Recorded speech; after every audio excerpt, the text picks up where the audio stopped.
खबरों के साए में वर्ष 2020 जीवन काल में नहीं भुलाया जा सकेगा 2020 का यह साल। 2019 को विदा करते समय जिले में रेत और शराब का अवैध कारोबार चर्चा में रहा, जो कि 2020 के प्रारंभ होने पर भी जारी रहा। कैसे गली गली, गांव-गांव देसी विदेशी शराब खुलेआम प्रतिबंध के बावजूद बेची गई। बिछिया में चोरी की बढ़ी वारदातें, तुम मंडला में बैंक के सामने से लूट लिए गए लाखों रुपए। सीएए के समर्थन में कैसे मंडला की सड़कों पर उतरा जन समुदाय और बड़ी रेल लाइन की चर्चा भी इसके बाद पकड़ने लगी जोर।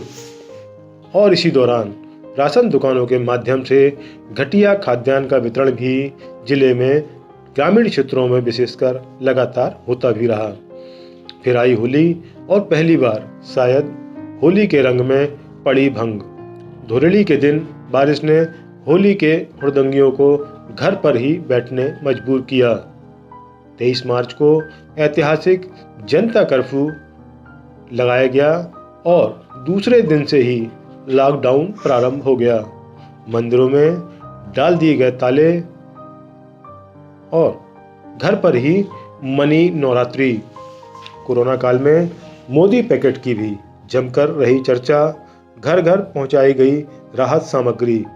इस दौरान नर्मदा जल की निर्मलता, घाटों की साफ सफाई भी लोगों को नजर आई और तब समझ में आया कि हम ही हमारी इन प्राकृतिक धरोहर को गंदा करने से बाज नहीं आ रहे।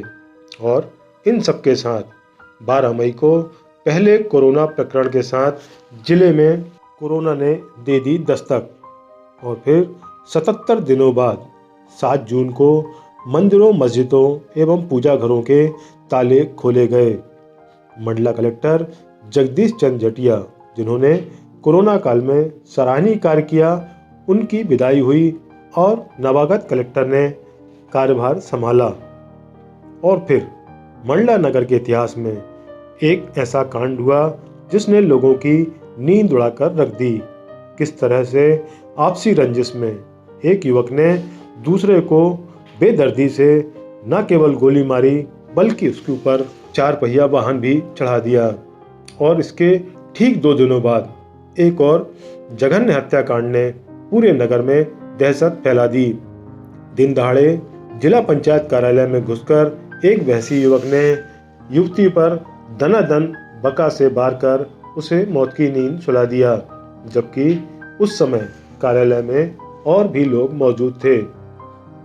फिर धीरे धीरे लॉकडाउन रविवार तक सीमित होकर रहने लगा। बोर्ड परीक्षाओं के परिणाम भी इस दौरान आए, जिन्होंने पूरे जिले को निराश किया। इस पर कलेक्टर ने अपनी नाराजगी भी जताई और शिक्षा व्यवस्था को पटरी पर लाने प्रयास प्रारंभ किए। प्राथमिक शालाओं को मॉडल स्वरूप प्रदान किया जाने लगा। कोरोना के चलते 30 त्योहार भी प्रभावित हुए। रक्षाबंधन जहां घर तक ही सीमित रहा, तो स्वतंत्रता दिवस समारोह भी स्टेडियम के स्थान पर कलेक्ट्रेट परिसर में ही मनाया गया। और फिर इसके बाद भारी बारिश ने जनजीवन को प्रभावित किया। मां नर्मदा में आई बाढ़ ने नगर के अंदर तक हलचल मचाई और बड़े रपटा पुल को छूने की स्थिति में पहुंचा नर्मदा का जलस्तर। मुहर्रम में नहीं निकाले गए ताजिया, न निकला जुलूस। और फिर बेलगाम अस्पताल की अव्यवस्था ने कलेक्टर के सामने खड़ी की एक नई चुनौती। इसके लिए बनाए गए कार्यपालिक मजिस्ट्रेट, लेकिन अस्पताल की दशा आज भी जस की तस है।